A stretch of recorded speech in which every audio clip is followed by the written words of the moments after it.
This summer, the effects of climate change have been hard to miss across North America and Europe. Record heat, wildfires, and warming oceans. There are other less obvious consequences. Rising greenhouse gases, warmer weather, and changes in precipitation all affect both the quantity and quality of food crops.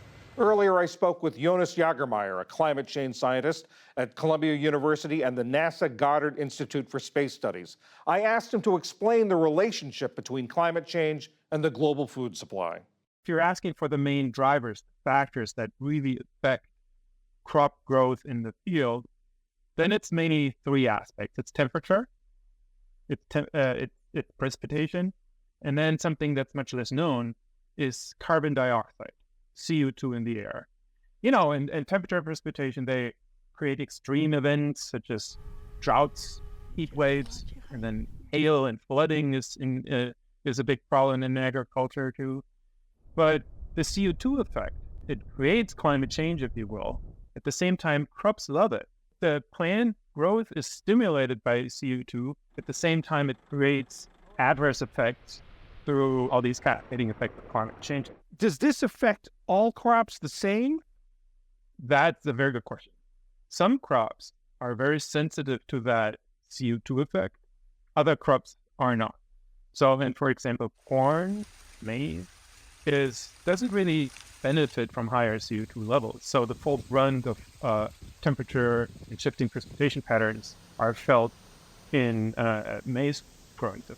So globally aggregated, corn is really seeing the largest negative impact. So it sounds like there are winners and losers in terms of crops and in terms of regions. I think that's a message that we need to get comfortable with conveying, that climate change isn't just a negative blanket of adverse impacts, but we want to be really careful because potential positive or potential gains are difficult to realize. And what's important is to think of the regions where they could happen. So in low latitudes, generally we're speaking of lower income countries, smallholder farming, that have much less capacity to adapt. So larger negative impacts will directly impact livelihoods and the food system in general.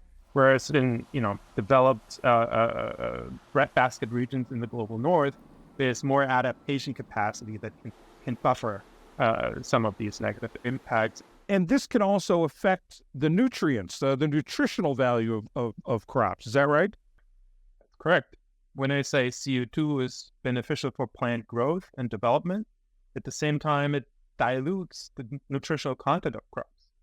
So it moderates any gains you may see from higher CO2 levels, and the nutritional quality, the protein content, micronutrients such as zinc and vitamins and iron, these components aren't produced by the crop at the same pace they are growing. So it's a dilution effect, and it lowers the nutritional quality of the crop, which raises concern for global nutrition. Put this all together for us and tell us the practical effects of all of what you've just explained in terms of people's diets, in terms of food insecurity in nations and places that are already experiencing food insecurity. What are the practical effects of all this?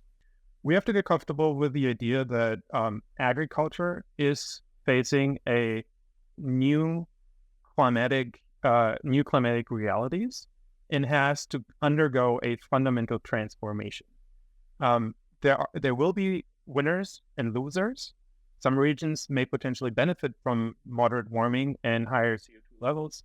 Vast majority of global breadbaskets will see adverse impacts, and there needs to be a proactive and long-planned adaptation implementation. That's the key to making global food systems sustainable and climate resilient. Adaptation, what needs to be adapted? The farmer in the field, first of all, can do intuitive things, such as shifting your planting dates, right? If it's warmer, you just go out earlier, and that's already happening. We see that. You have to think of new varieties, new cultivars, and that's a challenge for breeders, to develop these new varieties that are adapted to these new climate realities, that are late maturing, they're exploiting a warmer environment. But it's unclear at the forefront of research how far that can go.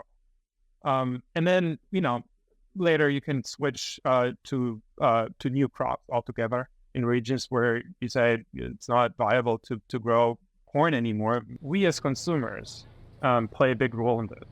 First of all, with the choice what we're eating, we can make a whole contribution to the global sustainability of the food system by requesting more sustainable foods.